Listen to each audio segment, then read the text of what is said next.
Ada satu makhluk baru diciptakan bernama Adam, terbuat dari tanah, yang menurut iblis materialnya material KW2, bukan KW1 lagi.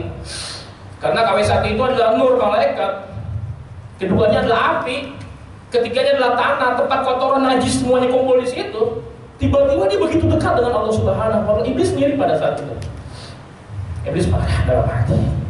Enak baru gede nih. Baru diciptakan tuh bisa dekat dengan Allah Subhanahu wa Ta'ala, kan begitu. Al-Baqarah ayat 30.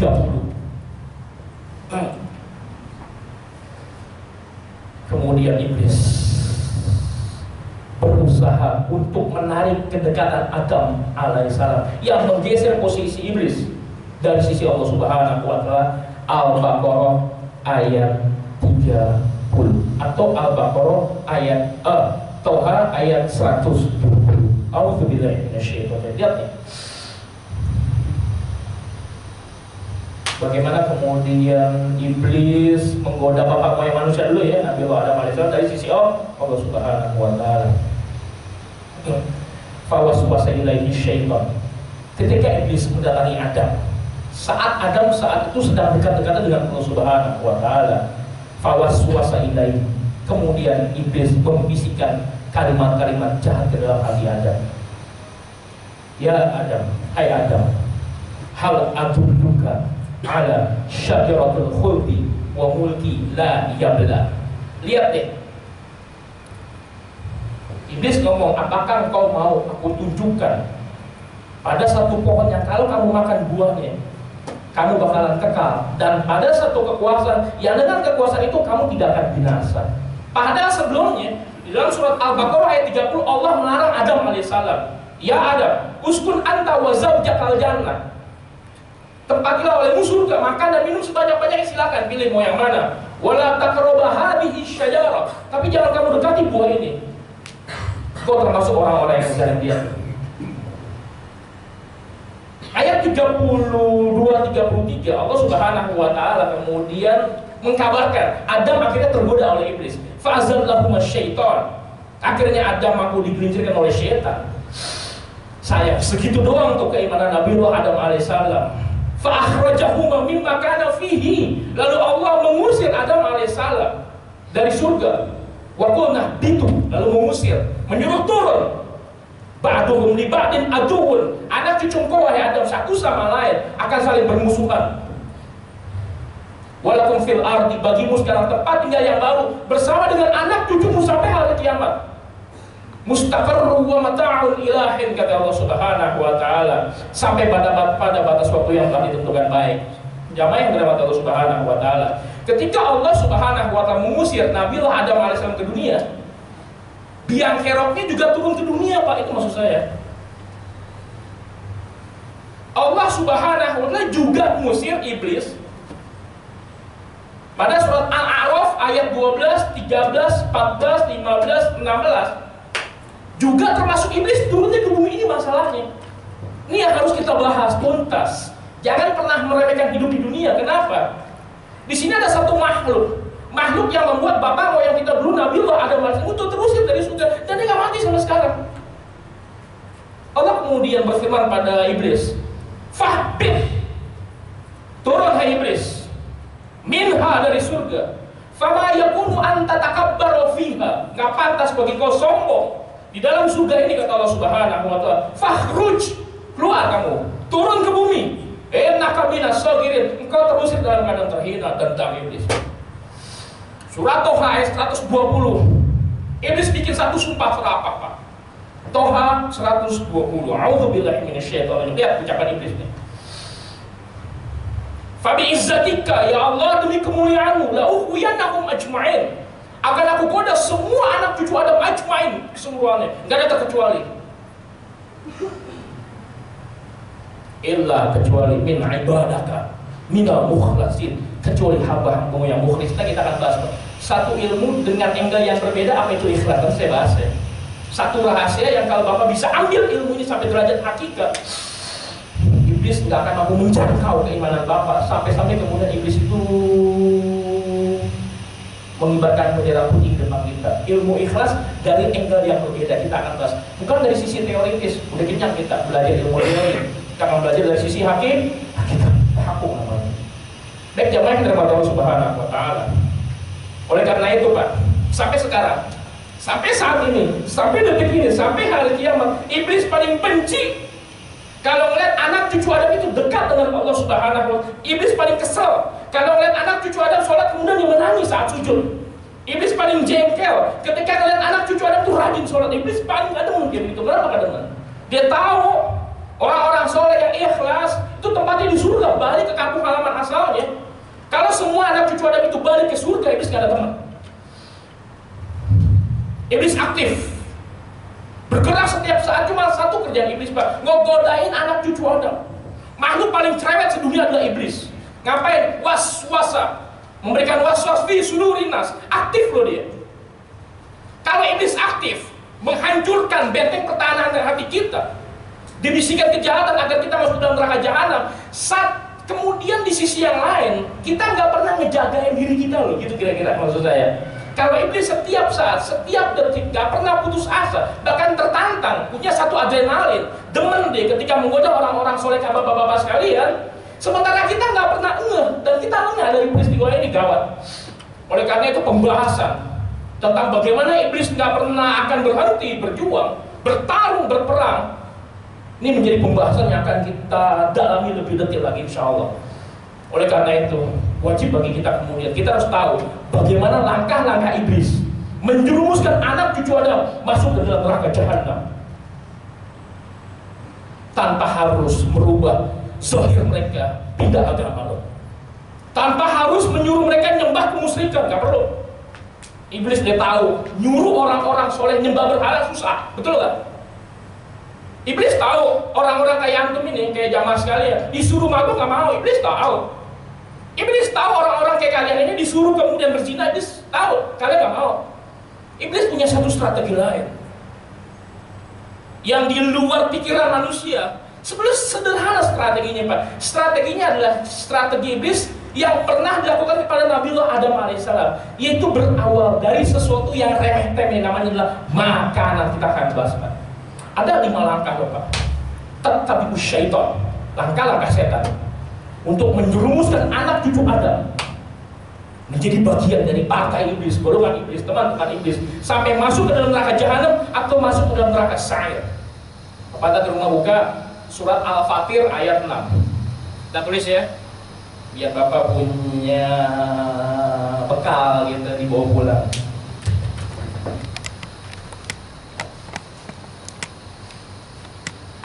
Judulnya adalah Di'ayatus Syaitan. Saya terjemahin aja ya. Tarikan iblis, tarikan syaitan.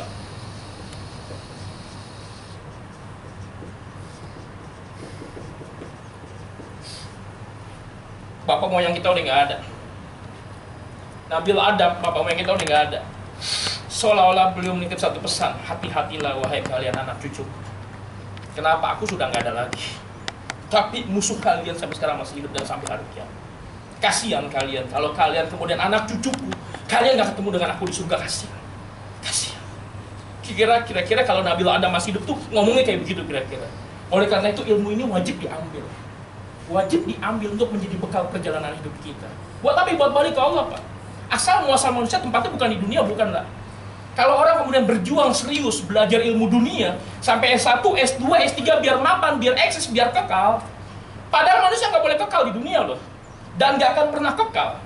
Kok manusia nggak pernah belajar satu ilmu? Yang dengan ilmu itu dia harus pulang ke kampung halaman asalnya itu surga, bertemu dengan bapak moyangnya Adam alaihissalam, dan mereka kekal di sana. Kenapa disiplin ilmu ini nggak pernah diambil? Betul nggak, Pak? Ya kan? Belajar nggak? S1, S2, S3 spesialis cara masuk surga nggak ada. Spesialis kemudian memproteksi diri dari serangan iblis nggak ada. Ada peruqyah. Peruqyah cuma ngelemparin jin doang dari badan. Jin, bukan setan, bukan iblis. Baik. Yang pertama, jamaah yang dirahmati Allah Subhanahu wa taala. Yang pertama,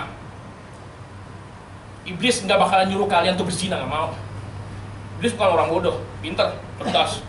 Ingat, sebelum Nabiullah Adam di surga, iblis adalah penghuni surga, betul nggak? Pintar.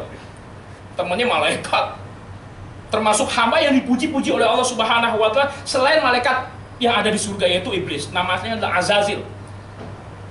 Azazil bagus tuh, badannya sispek, wangi, rambutnya bagus, giginya putih, sampai Allah kutuk tuh iblis. Cuman gara-gara satu sifat, satu penyakit jiwa. Yang penyakit ini akan disuntik oleh iblis racunnya, dibius, masuk ke dalam daging anak cucu Adam, tembus masuk ke dalam hati mereka, yaitu penyakit al-kibru, sombong.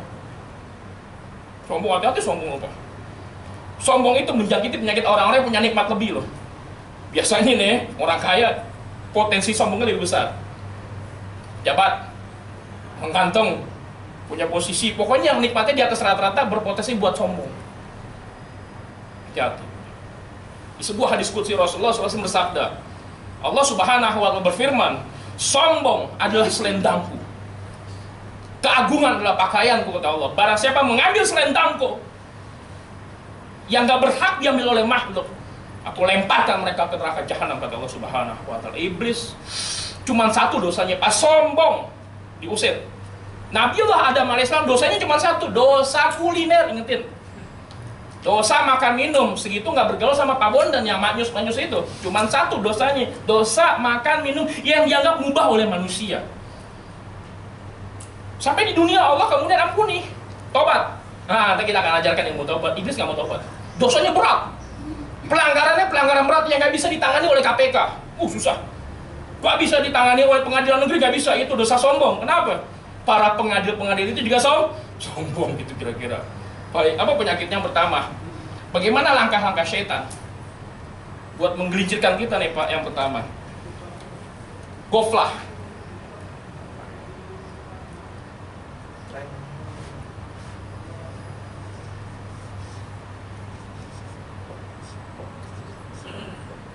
Lalai. Ingetin Pak, lalai. Ya. Yang kedua, kita saya rinciin satu-satu ya, kuasain ilmunya nih. Yang kedua adalah maksiat kecil. Maksiat kecil ya.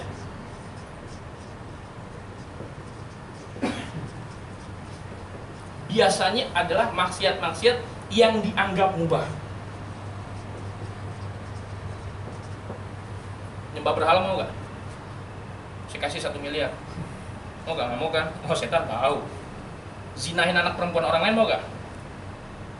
Mau gak zinahin perempuan? Nggak mau kan? Biar setan tahu tuh dosa-dosa besar. Setan nggak mau main di situ. Pinter. Yang ketiga, kaslun, malas.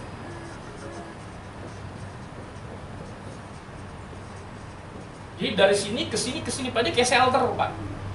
Iblis itu narik, kita lagi di sisi Allah, lagi deket nih, ditarik sama iblis pelan-pelan seret ke sini.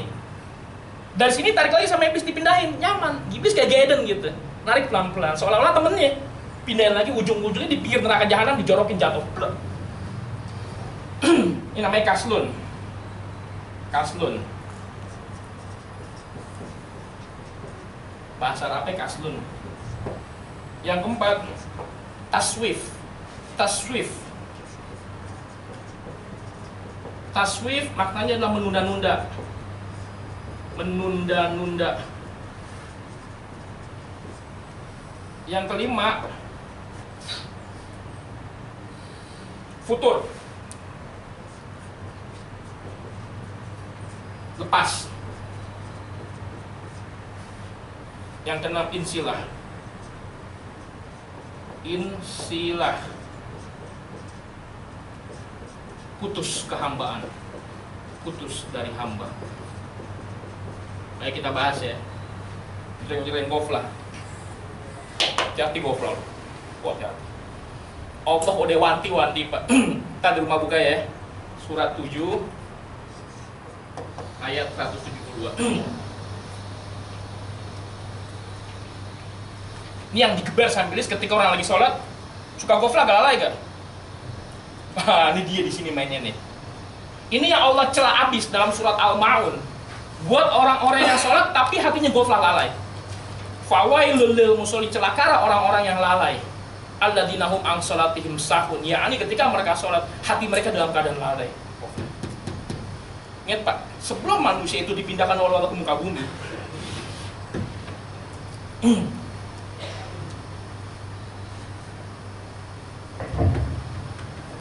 sebelum manusia dipindahkan ke muka bumi, Pak. Saat wujud manusia asal muasal bentuknya adalah roh. Jadi dulu ketika Bapak wujudnya adalah roh, Bapak diambil sumpah sama Allah, Pak. Balik semua roh manusia satu derajat. Roh Nabi, roh kita, roh Firaun kumpul semuanya. Pada saat itu plak plak plak, Allah kemudian mengambil sumpah mereka. Diwisuda mereka semuanya pada saat itu. A'udzubillahi minasyaitonir rajim. Alastu bi rabbikum. Kalian menyaksikan aku adalah Tuhan kalian. Qalu, manusia berkata saat itu, bala, benar ya Allah. Syahiduna, kami menyaksikan. Tidak ada Tuhan selain Engkau.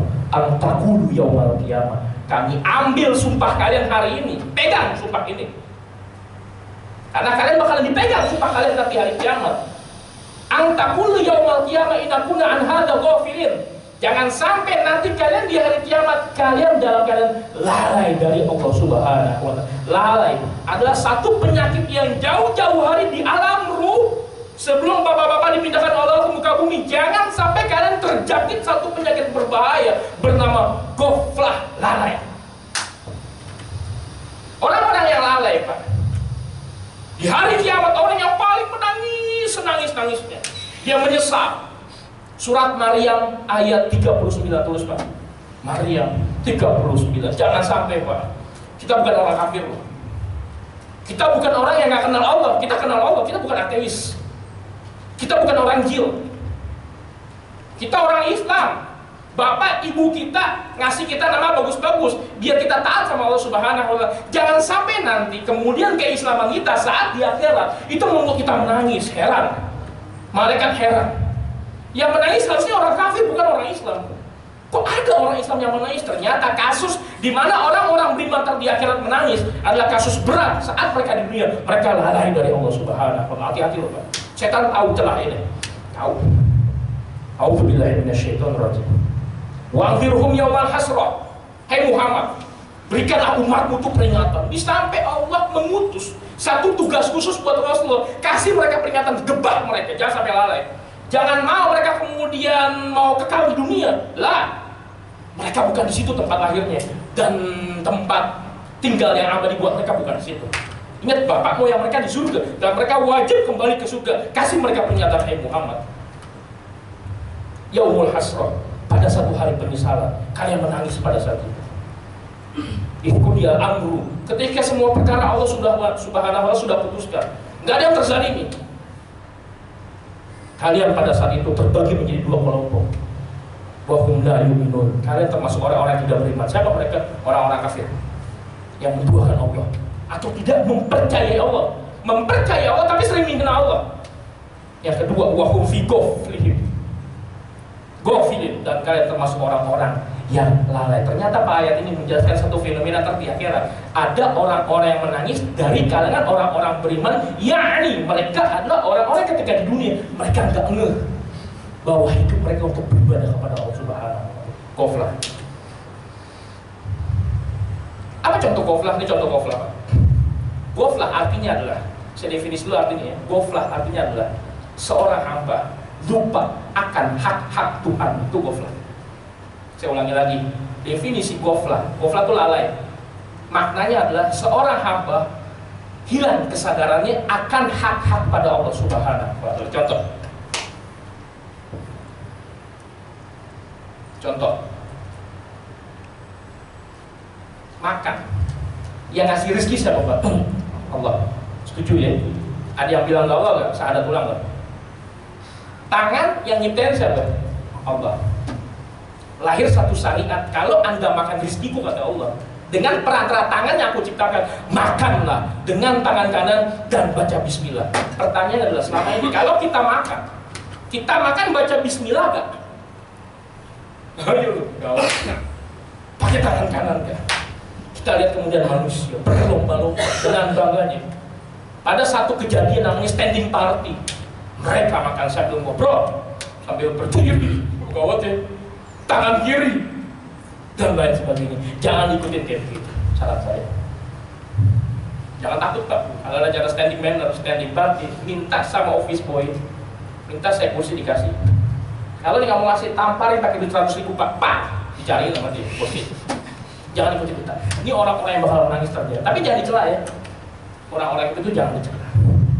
Cari posisi kemudian kita makan, baca basmalah, Bismillahirrahmanirrahim. Baca. Tangan kanan, jangan berdiri. Baik, kita tanya Bapak selama ini, kalau Bapak makan, baca basmalah, itu lalai Bapak. Saya mau nanya, Bapak kalau kerja, niat ibadah kan? Baca bismillah kayak di rumah. Saya mau nanya, Bapak kalau pakai pakaian, dari nikmat yang Allah kasih kan pakaian dari Allah. Bapak ketika pakai pakaian, pakai dengan tangan kanan atau tangan kiri, baca bismillah. Enggak. Itu namanya goblok. Kata setan, ini satu dosa yang manusia enggak. Betul enggak? Ke WC, kaki apaan? Bener. Apa kanan dulu? Baik. Kalau di jalan, ngerem, ada bayi tiba-tiba berhenti. Yang keluar dari mulut kita apa? Bukan astagfirullah, astagfirullah. Benar begitu. Kasus yang paling banyak kita temukan di lapangan adalah kalimat-kalimat celaan dan cemoohan. Jarang kemudian Allahu Akbar, Subhanallah, astagfirullah. Pernah nggak lihat emak-emak ketika latah dikagetin baca surat Yasin? Pernah nggak lihat? Yasin wal Qur'an. Orang-orang ketika latah kemudian ngomong jorok, di hatinya nggak ada Allah. Hatinya itu yang berubah. Oh, kotor hati-hati. Di sini kemudian iblis tahu. Iblis lupa. Adam AS lupa bahwa buah khuldi kan dilarang buat dimakan ya. Betul nggak? Enak deh rayuan gombalnya iblis. Ya Adam makan. Kau manusia pertama kali di dunia, di surga. Nanti kalau ada manusia lain selain engkau, ini buah dimakan sama yang lain. Kau kan senior, lebih awal masuk surga. Ini buah bisa bikin buat kau kekal. Ini buah sengaja sama Allah dirahasiakan, kalau dimakan berarti ada sesuatu khasat yang sangat besar. Di antara kebodohan Adam alaihissalam pada saat itu adalah Nabiullah Adam alaihissalam, di antara kebodohannya adalah Allah kasih fasilitas surga makan dan minum tuh begitu tuh. Al-Baqarah ayat 30, makan dan minum yang paling nikmat pilih semaunya sepuasnya. Tapi jangan dekati dua ini. Ketika Nabiullah bisa memilih makanan yang paling enak, Nabiullah masih kurang pengen makan buah khuldi. Itu dia tuh. Lalai. Jadi apa ya? Lalai. Dari sini setan masuk. Masuk. Masih kurang juga Pak. Polis Pak. Ar-Rum ayat 7. A'udzubillahi minasyaitonir rajim. Dia kata Allah, ya'lamuna zahir minal hayatid dunya wa hum 'anil akhirah hum ghafilun. Kalian tuh taunya dunia cuma zahirnya doang. Tentang akhirat kalian tuh lalai. Betul enggak? Kita lagi kerja, ingat sholat enggak? Baik, dari sini setan masuk. Oke ya. Yang kedua, setelah seseorang digiring masuk ke dalam satu shelter namanya lalai, yang kedua, setan akan nyuruh manusia kemudian melakukan maksiat kecil. Apa itu maksiat kecilnya? Lihat Pak. Tadi kan makan gak baca bismillah ya. Lalai. Yang kedua, maksiat kecil adalah makan, minum, pakai pakaian kan ilmu mubah boleh. Betul gak? Allah mengakomodir manusia makan biar dia bisa berkembang biak. Allah mengakomodir kawin biar manusia itu punya keturunan dan gak punah. Betul gak eksistensinya? Allah menyuruh manusia berpakaian agar dia gak malu. Tapi ketika manusia ngomong, boleh gak? Boleh. Kemudian banyak ngomong, manusia akan melakukan satu dosa namanya dosa kecil. Ya, saya tanya, ngomong mubah gak? Apa sih mubah? Boleh. Baik, ketika manusia banyak ngomong, doyan ngomong, pasti dia ada salah atau kepleset, tidak, betul nggak? Sayyidina Umar berkata, barang siapa banyak ngomong, pasti banyak salah. Barang siapa banyak salahnya, pasti banyak dosanya. Barang siapa banyak dosanya, cari kapling yang paling nyaman di neraka, pilih sendiri. Apa nggak percaya? Kalau saya bilang banyak ngomong itu dosanya banyak. Gadget kan ada aplikasi rekamannya, ada kan? Tar di rumah ngobrol sama siapa saja rekam. Ya jawab. Rekam. Kita doain ngomong berapa jam sih? Sejam. Makanya saya bingung sama orang yang ketika pulang ngobrol sampai jam 2 malam. Di kantor ngobrol, di bis ngobrol kerjaannya. Ingat ya, makhluk paling doyan ngomong tuh iblis tuh. Di Al-Quran surat An-Nas Allah berfirman, alladzi yuwaswisu fi sudurin. Kerjaan iblis adalah was-was, ngebisikin hati manusia, nggak pernah berhenti sampai hari kiamat. Jangan jadi iblis, kalian bukan iblis gitu kira-kira. Rekam ya. Besok rekam. Baik, seminggu kemudian replay, dengerin rekaman kita. Perhatikan deh, kata-kata kita. Satu, pasti banyak lebaynya, betul nggak? Yang kedua, pasti banyak bohongnya. Yang ketiga, pasti banyak nyela-nyelanya.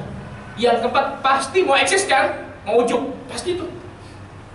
Kayaknya kalau kita ngobrol sama orang, nggak ngomongin orang lain, kayaknya nggak enak gitu loh, betul nggak? Tahu nggak Pak? Kenikmatan ngobrol itu pada 10 menit sampai 15 menit pertama loh. Selebihnya basi. Nggak enak. Apalagi yang diomongin nggak ada Allah. Apalagi yang diomongin perempuan, wah gawat. Apalagi yang perempuan yang diomongin adalah dosa dan masuk, wah gawat, tinggalin kayak begitu. Kita udah tua, bukan anak muda lagi. Pinter memilih objek teman yang ngobrolnya adalah akhirat. Kalau dia nggak bisa ngobrol akhirat, isi tuh obrolan dengan akhirat. Kalau diisi dengan obrolan akhirat, nggak bisa juga hijrah keluar. Setan tuh ngendaliin loh Pak, satu tongkrongan obrolan. Setan tuh biang keroknya di situ. Dia ngewas-was segala mati. Ada aja yang diobrolin, pasti cewek, betul nggak? Pasti ini, pasti itu, gantian. Nih, saya biasanya mancing dalam satu obrolan. Teman-teman sekalian, anak aneh mau masuk pesantren nih. Kira-kira pesantrennya bagus apa ya? Tuh, berubah loh objek pembicaraan loh. Setan kesel tuh, asem nih, berubah. 10 menit yang akan datang, pembicaraan berubah lagi, jadi yang lain. Jalan-jalannya ke Bali. Pertama ngomong Bali, kedua ngomong Pantai Kuta, yang ketiga ngomong isinya loh. Kita tarik-tarikan sama setan, baik, gantian. Aneh mau nanya nih, kalau mengaji sama Ustaz Bahtiar Nasir, mana ya Bahtiar Nasir misalnya, berubah lagi objek pembicaraan. Kalau kita bicarain, sampai ada yang panas hatinya, plus lu ngomong agama lu keluar. Dia setan nih. Setan udah berjepit panas, lu ngomong agama lu. Lu ngomong dunia lu, tadi, gua biasa aja, betul nggak? Baik, yang kedua, ini dosa kecil loh Pak. Nanti kita bahas ilmu tentang banyak ngomong ya, secara khusus di bulan Ramadan, tahu di sana jadwal apa enggak. Yang kedua, banyak ngeliat. Ngeliat mubah gak hukumnya Pak? Lihat ya. Tapi ketika banyak ngeliat, maka banyak objek yang ditangkap, betul nggak? Apa yang dilihat bukan Al-Quran lagi, jalan keluar Pak, lihat tuh. Awalnya ngelihat yang biasa-biasa, dia lama-lama ngelihat yang menarik tuh perempuan cakep. Banyak ngelihat, kemudian banyak dosa. Banyak mendengar. Awalnya kita mendengar yang baik-baik, betul nggak? Lama-lama kita ngedengerin aib orang lain. Lihat, banyak makan. Jamaah yang dirahmati Allah Subhanahu wa Ta'ala. Kenapa Rasulullah ngajarin satu ilmu? Makan ketika lapar, berhenti sebelum kenyang. Tahu kenapa rahasianya? Ini bagus dibahas di bulan puasa deh. Pegang nih rahasianya. Barang siapa banyak makan, energi akan berlebih. Ketika energi berlebih, organ tubuh minta jatah maksiat. Jajal deh, makan. Pasti keras hati. Jajal makan, pasti birahi jalan. Ketika birahi jalan, energi ke mata kuat berlebih. Paling demen kita ngeliat perempuan cakep, buat mengakomodir syahwat yang ada di hati kita. Di rumah kita menghayal mereka. Luqmanul Hakim berkata, barang siapa banyak melihat, sesungguhnya yang melihat adalah ruh. Ketika kita melihat perempuan cakep dengan semua kemelekan itu sebetulnya yang dia adalah roh kita. Kesian kemudian roh kita nih Pak diusir oleh Allah Subhanahu wa Ta'ala gara-gara kita ngelihat satu hal yang Allah Subhanahu wa Ta'ala benci, betul kan? Ruh kita ini diusir oleh Allah Subhanahu wa Ta'ala. Hati-hati Pak. Oleh karena itu, wasaton, pertengahan. Ketika Rasulullah itu dikasih hadiah oleh Raja Mesir, namanya Mukaukis. Satu, Maria Al-Qibtiyah ambil sama Rasulullah. Kedua, seorang dokter. Sama Rasulullah, dokter suruh pulang ke Mesir. Dokter marah, ya Muhammad, saya ini dikirim oleh Raja Mesir. Saya ini dokter lulusan UI, S2 saya dari Belanda, buat ngebantuin engkau, akut umat Islam banyak penyakitnya. Kok saya disuruh pulang? nggak menghargai profesi saya loh. Jelaskan ke saya, kenapa saya ditolak sama engkau. Lihat nih ucapan Rasulullah. Nahnu qauman, kami adalah kaum yang ketika lapar baru kami makan, yang ketika belum kenyang kami sudah berhenti. Betul gak Pak? Apa kata si dokter ini? Ya Muhammad, saya puas dengan jawaban engkau. Jika umatmu melakukan amalan itu, kalian akan menjadi manusia-manusia sehat. Kalau kita kebalikannya Pak, kita belum nendang nggak mau berhenti loh. Ada Islam nggak mau nendang. Kayaknya perut kalau belum digembok sama nasi goreng, belum mau berhenti. Makanya teman saya pulang dari Maroko ke Indonesia, perutnya gendut langsung buncit.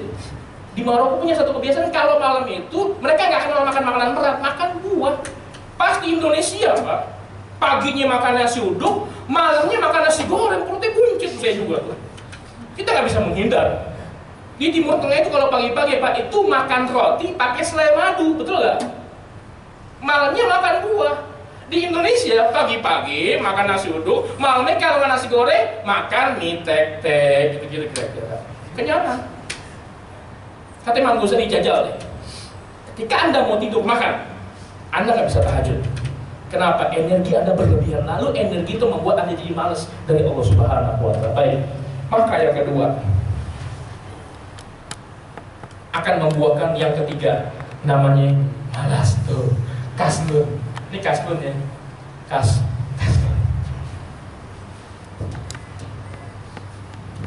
Kaslun Pak. Saya definisinya malas adalah kasus di mana orang ketika ibadah, mau sholat ke, mau puasa ke, jasadnya ibadah, kelezatan ruh udah nggak dipakai lagi, kayaknya hampa. Ngerasain nggak?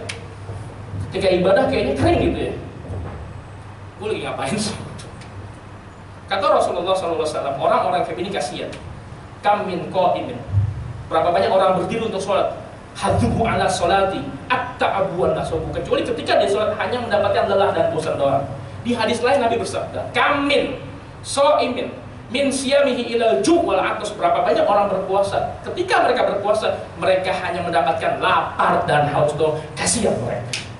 Orang-orang yang ketika sholat dalam keadaan malas Pak, sebetulnya jasadnya doang yang berdiri sholat, ruhnya lagi malas. Kita ngerasain ya Pak? Tahu gak Pak, kenapa sholat itu bisa bikin kita jadi malas? Karena sebelumnya kita berbuat maksiat tuh. Ingat rumusnya ya, sudah dibuat rumus dulu di ilmu sholat khusyuk. Kenapa kita nggak bisa sholat khusyuk? Ini rumus nih Pak, pegang. Allah lagi ngusir hati kita. Kenapa diusir? Hati kita itu kotor, ingat gak? Hitam, keras, tandus, bau, busuk, najis. Karena dosa. Hati-hati pendosa sama Allah itu nggak dikasih akses. Kenapa Nabiullah Adam AS itu disuruh turun oleh Allah dan diusir dari surga? Kotor hatinya. Kotor karena taat kepada iblis, bukan kepada Allah Subhanahu. Jamaah yang dirahmati Allah Subhanahu wa Ta'ala. Ini saran saya nih, sebelum sholat duduk 5 menit, istighfar yang banyak. Cara kikis dosa adalah istighfar. Ada beberapa dosa itu nggak bisa dijangkau oleh istighfar loh. Maka Allah akan ngegaruk dosa yang menjadi kerak di dalam hati, namanya musibah. Jadi kalau teman-teman datang musibah dalam kehidupan sehari-hari, teman-teman jangan sedih. Tuh Allah lagi menggosok satu dosa yang udah berkerak. Itu mesti digiling lewat tangan Allah langsung, namanya musibah. Biasanya orang kalau kena musibah, dekat gak sama Allah? Kok nangis? Ya Allah, kenapa saya dipecat? Kenapa ya? Gitu. Kata Allah, kalian tuh jauh dari betul ya? Ya Allah, kenapa saya jauh? Kenapa rumah tangga saya berantakan? Kalian sedang mengejar kehampaan dalam hidup kalian. Teman-teman sekalian, jujur ya, kita sibuk lepas pagi, siang, malam buat bekerja kan? Betul gak? Sampai lupa loh anak istri kita di rumah ngapain lagi? Saya mau nanya deh, bapak-bapak sekalian, itu lagi nyari apa sih?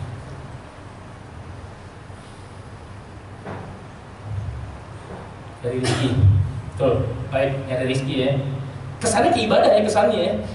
Buat anak kita lihat nih.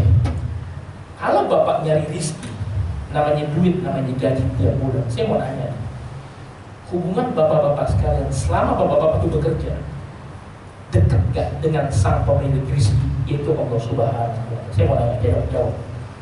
seakan-akan kita sibuk. Kayaknya seakan-akan sibuknya ibadahnya rizki, padahal nggak bohong. Anda itu sebetulnya lagi menyembah dunia atas nama nilai-nilai religius. Apa tandanya? Kalian sholatnya malas. Kalau bapak-bapak yang kerja, dagang, bisnis, saat Allah panggil hayya ala sholat, berdiri, nyaut, siaga satu, dalam keadaan khusyuk, dunia yang bapak-bapak cari itu, dia tidak menghijab dari Allah. Ingat Pak, rumus nih Pak, ini rumus yang kedua. Allah melaknat seorang hamba ketika mereka mencari dunia atas nama apa kek? Atas nama dakwah sekalian kek? Atas nama ibadah, mencari rizki. Tapi kalian jauh dariku, kalian bohong. Sama Allah, orang-orang yang minta bakalan dikali satu kalimat, kadzabta, engkau berdusta atas namaku, kata Allah Subhanahu wa Ta'ala. Kasihan. Makanya pertanyaannya harus dijawab oleh kita semua, Pak. Kesibukan kita selama ini, Pak, membuat bapak-bapak sholatnya khusyuk gak sih mananya? Khusyuk gak sholat? Terus lagi ngejar apa? Ngejar makhluk, rizki itu makhluk. Kenapa kita nggak kejar Allah sang pemilik rizki? Boleh cari makhluk kok, kata Allah namanya rizki. Tapi kalian jangan campakan aku, kata Allah Subhanahu wa Ta'ala. Ternangis loh di akhirat. Halai kalian, hamba kurang ajar kalian, maling kalian. Kalian cari rizkiku, lalu belakangkan aku, kalian palingkan aku, kurang ajar. Biasanya orang-orang yang terlempar karena dosa, dia ibadahnya malas, Pak. Lihat, kasih tulis Pak, surat An-Nisa dalilnya ayat 140. Orang-orang begini bakalan semangat ketika sholat di hadapan orang seolah-olah soleh. Wa idza qamu ila sholat, kata Allah. Orang-orang kayak begini nih, ketika mereka sholat, berdiri buat sholat, qamu kusala, ada nggak tuh ayatnya? Mereka berdiri dalam keadaan malas. Jasadnya berdiri, ruhnya tuh malas ruhnya. Yura'un nas, mereka butuh satu suntikan vitamin biar semangat, seolah-olah ibadahnya semangat.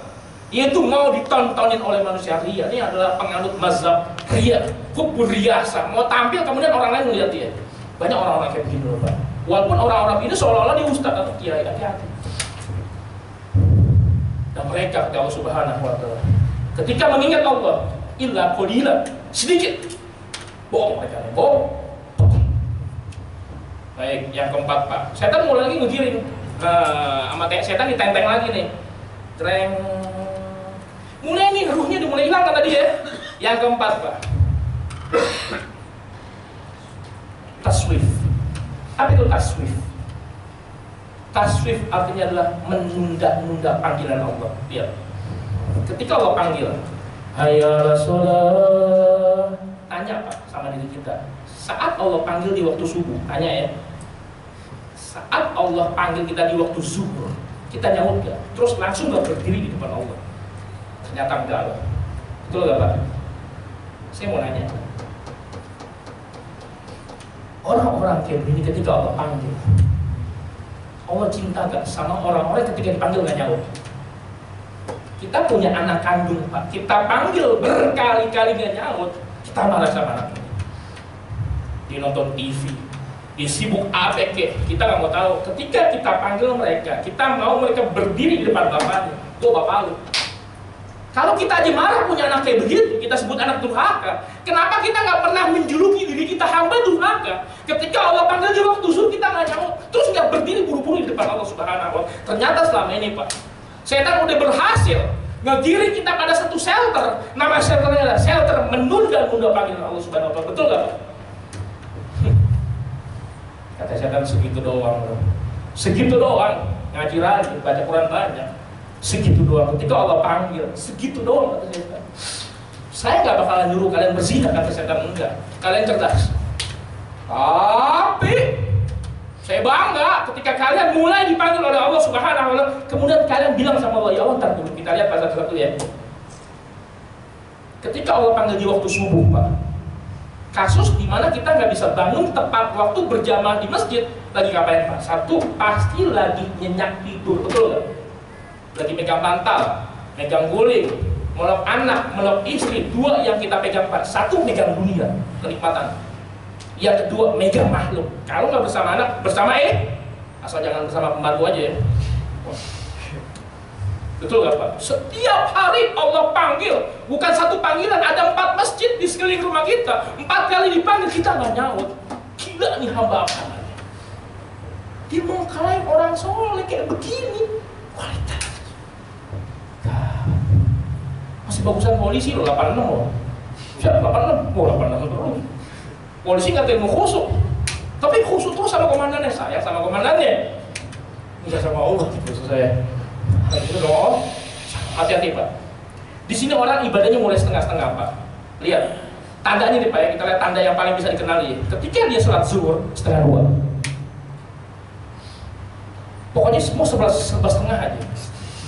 Sholat asar setengah 5, atau setengah 6 tadi ada saya ngeliat tuh. Saya doain ya, masih sholat jadi masih ingat Allah, cuman di ujung-ujung ingetan begitu. Karena di satu hadis ada kalimat, ada hadis di mana ada orang ketika masuk surga tuh belakangan. Rupa-rupanya kata Rasulullah, ini orang ketika dipanggil di dunia gak pernah nyaut, budek. Datangnya belakangan terus tuh. Mau gak bapak-bapak sekalian masuk surga belakangan? Ya udah, kalau di dunia Allah panggil nyaut, gampang kan rahasianya. Kalian, kata Ibnu Athaillah Sukandari, gak belajar sama bapak moyang kalian Nabiullah Adam. Nabiullah Adam itu diusir Allah gara-gara satu dosa, betul gak? Kalian bercita-cita masuk surga dengan membawa 1000 dosa, kalian siapa? Makhluk. Kita tanya sama diri kita Pak ya, dosa kita banyak gak? Kira-kira kalau kita bercita-cita masuk surga boleh gak? Boleh kan? Boleh. Tapi masuk gak? Pertanyaannya. Ingat, bapak moyang kita diusir oleh Allah gara-gara satu dosa. Kita mau masuk surga, kita milih-milih Firdaus dengan membawa 1 juta dosa. Anda siapa? Bapak moyang Anda itu kemudian penjaga surga, bukan. Di surga nggak ada yang jaga dari kalangan manusia, nggak ada. Malu Pak.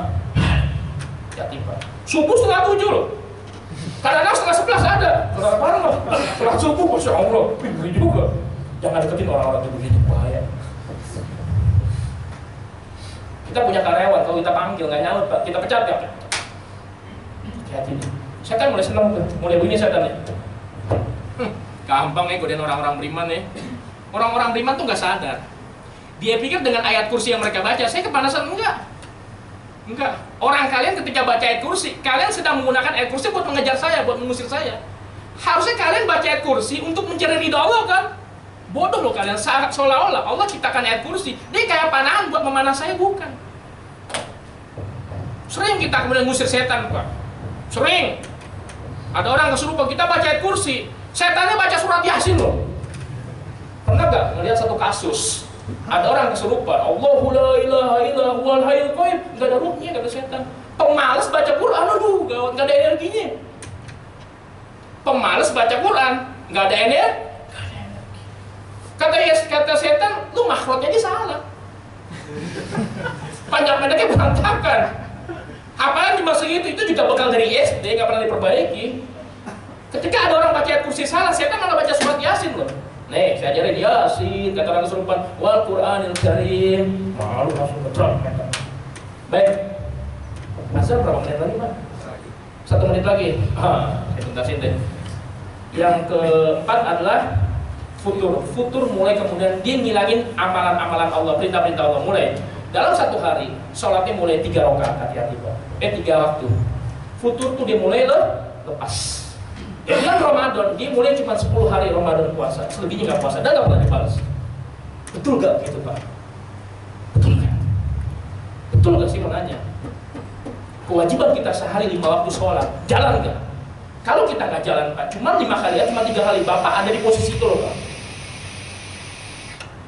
Ruhnya udah hilang, jasad udah mulai hilang. Yang terakhir Pak, adalah insilah. Apa itu insilah? Insilah adalah dia udah bosan jadi hamba. Dibukalah kemudian baju kehambaannya. Begini kira-kira. Udah bosan jadi hamba, kurang ajar Tuhan. Tiap hari gue punya hak buat istirahat di waktu subuh. Capek gue nyari dunia semalam sampai jam 2 meeting. Di waktu subuh disuruh bangun, males gue jadi hamba. Gue gak mau sholat. Wah gawat kasus itu.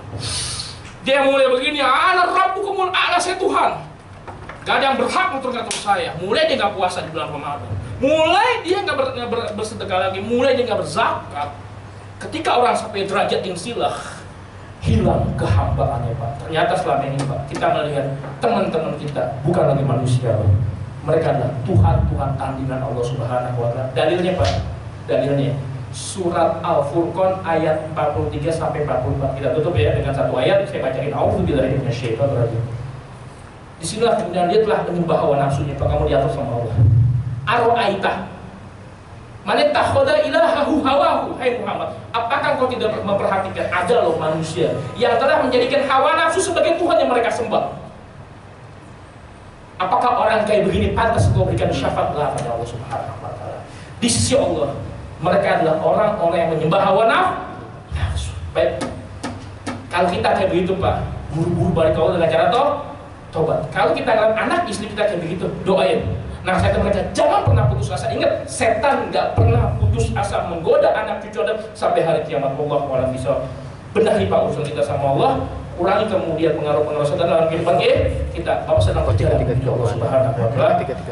Subhanakallahumma bihamdika nasyhadu an la ilaha illa anta astaghfiruka wa atubu ilaik. Assalamualaikum warahmatullahi wabarakatuh.